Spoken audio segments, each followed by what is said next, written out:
Bismillahir Rahmanir Rahim. Alhamdulillahi Rabbil Alameen. Wassalatu wassalamu ala Sayyidina Muhammad wa ala alihi wa sahbihi at-tayyibin at-tahirin. Assalamu alaikum, my dearest brothers and sisters, and welcome to this episode of Pillars of Islam with me, your sister Mahwash. In the last episode, I began to give you details about paradise. And insha'Allah, in today's episode, I will continue to give you further details.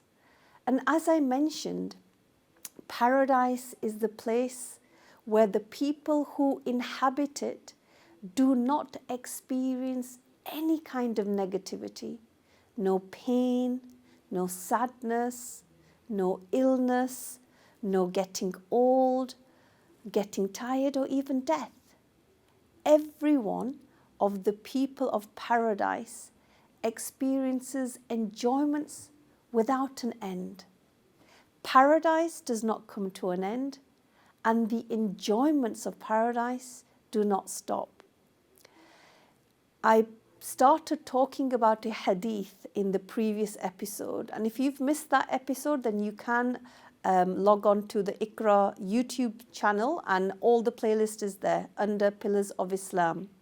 So, Ibn Hibban narrated a Sahih hadith in which the Prophet ﷺ described paradise.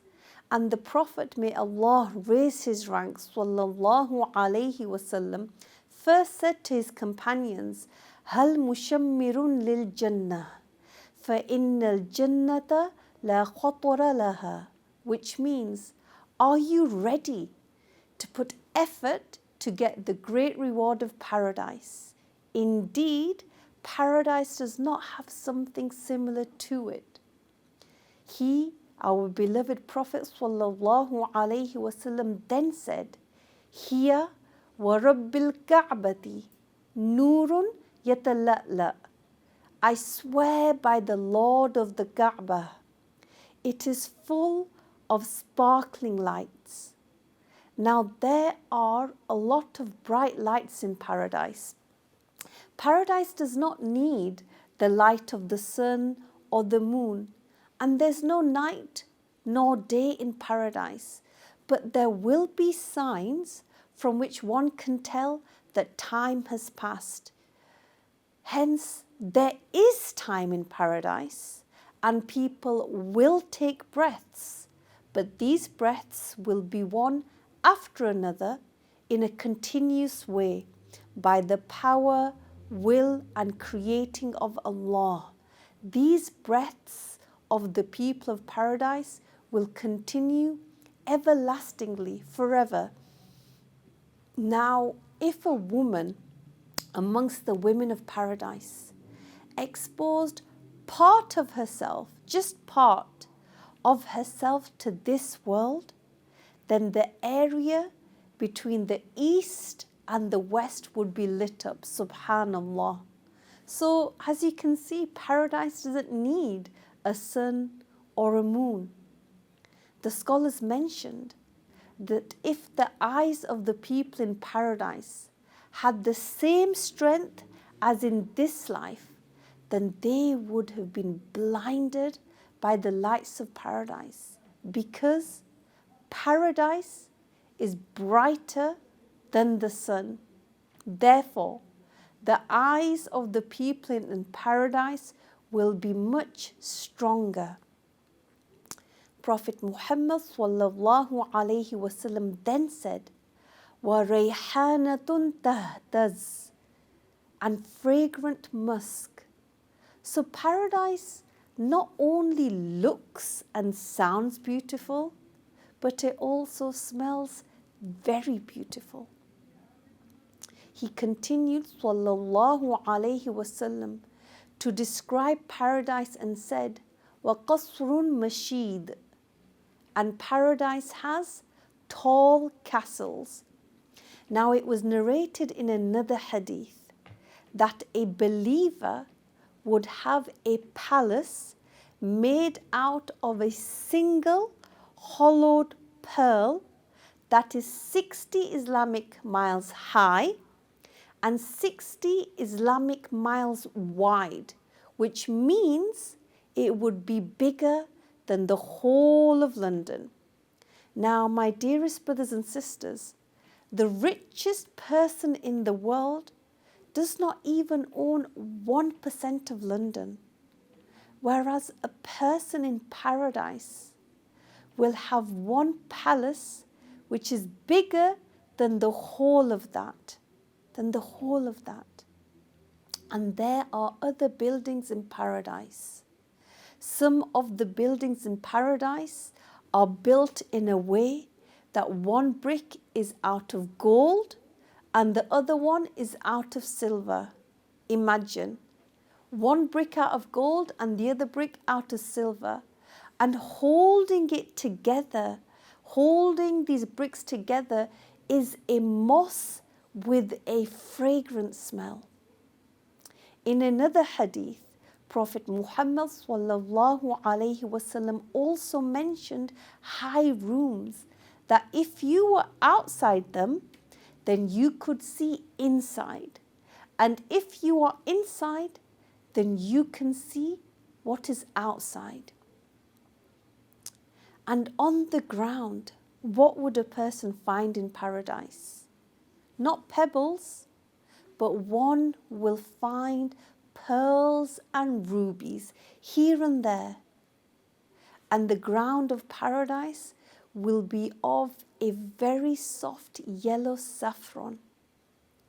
Prophet Muhammad sallallahu alaihi wasallam, he continued to describe paradise, and he said, وَنَهْرٌ مُطَّرِدٌ وَنَهْرٌ مُطَّرِدٌ, which means, and it has continually flowing rivers. Now the rivers of paradise do not remain still, but they continue to move. They have a beautiful smell, a beautiful appearance, and a beautiful taste.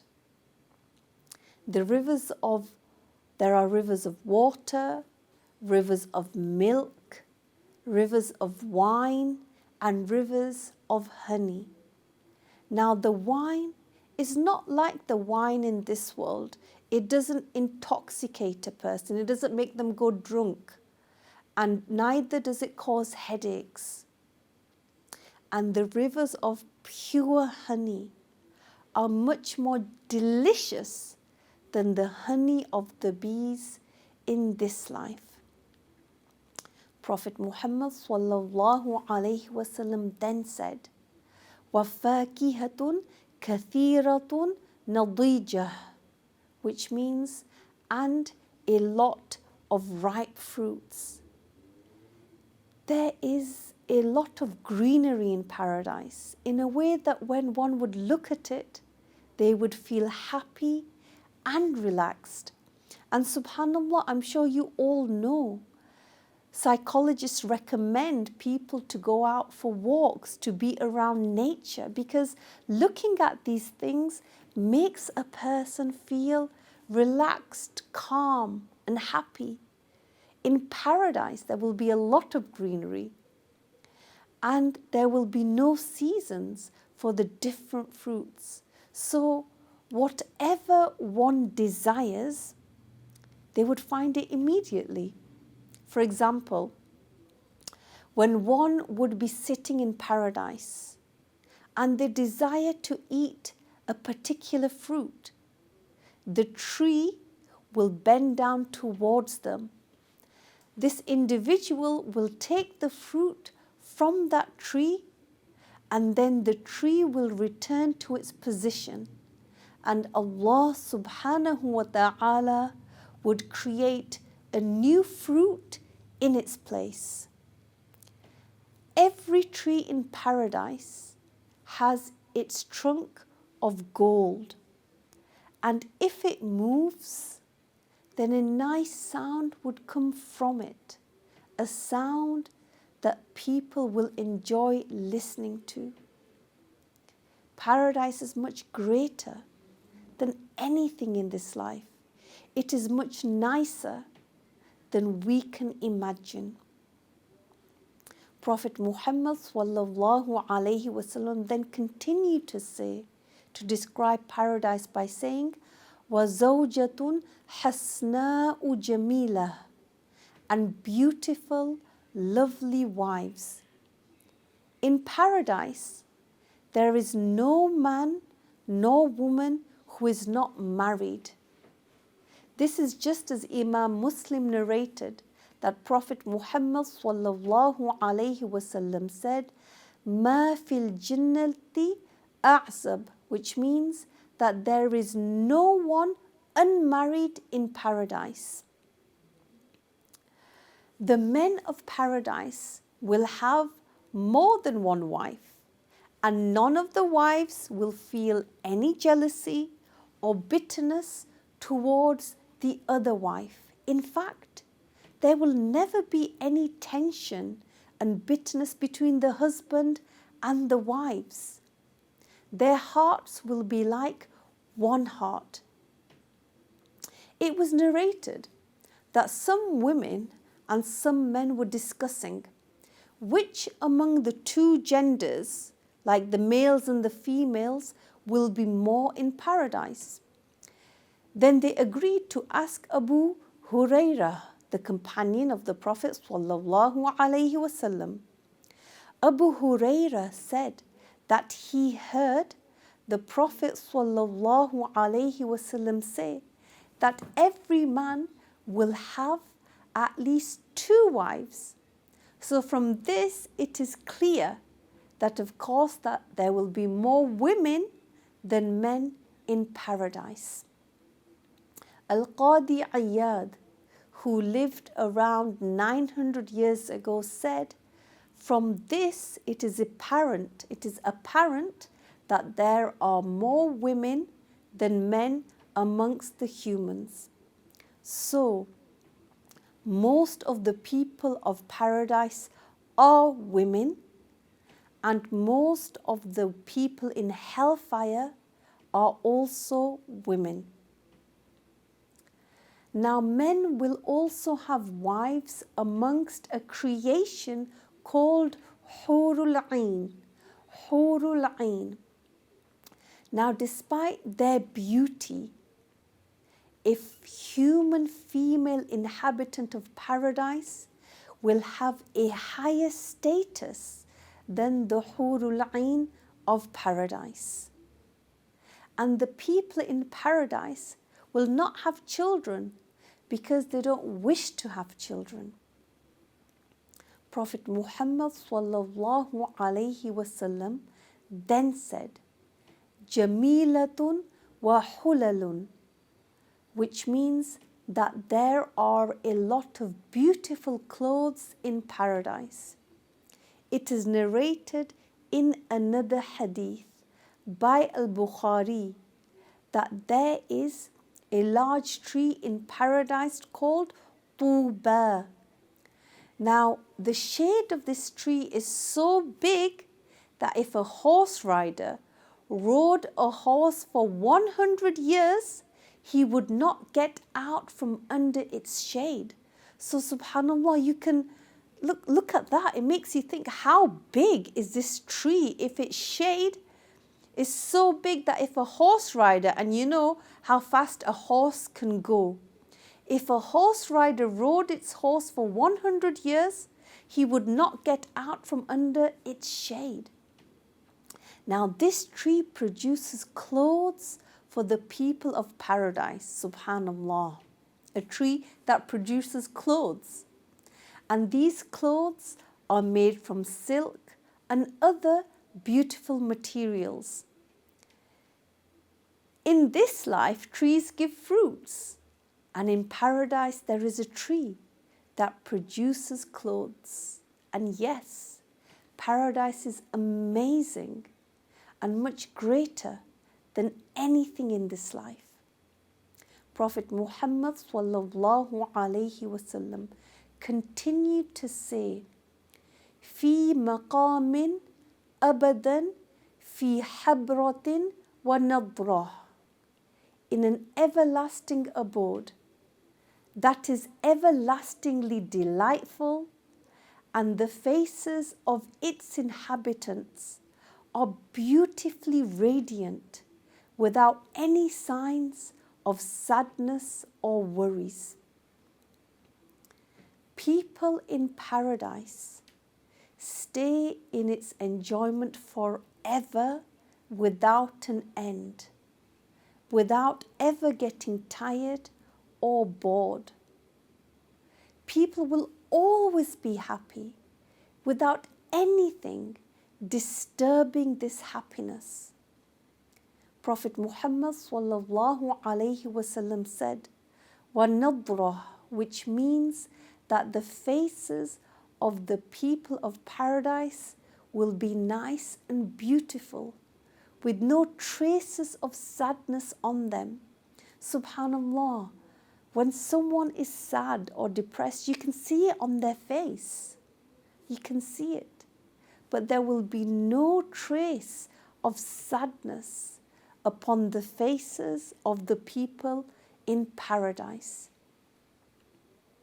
The people of paradise do not sleep because they don't get tired, and they don't desire to sleep because sleep would interrupt some of their enjoyment. Subhanallah, in this life, when we feel tired, we want to sleep, we're shattered, we sometimes crave for sleep. But yet in paradise, no one gets tired. No one desires to sleep. The people of paradise don't have children, as I mentioned, because they don't have this desire to have children.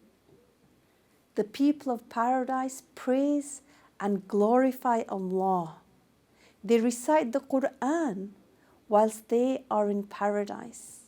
And the language of the people of paradise is Arabic. Now, when the companions heard this description of paradise from Prophet Muhammad sallallahu alaihi wasallam, they said, we are the ones willing to put effort to get this reward. And Prophet Muhammad sallallahu alaihi wasallam told them, to their response he said, say insha'Allah. Don't just say that we are the ones who are going to work for it, but also say insha'Allah. Prophet Muhammad sallallahu alaihi wasallam, he taught the Muslims. He said this to teach them to rely upon Allah in all their matters, because nothing occurs except by the will of Allah. Nothing. Now, the intelligent person is the one who puts effort in this life to get this reward in the hereafter. And the foolish person is the one who loses this opportunity. And this is the only opportunity to get everlasting enjoyment in hereafter. And instead, what does this foolish person do? He works for the enjoyment in this life.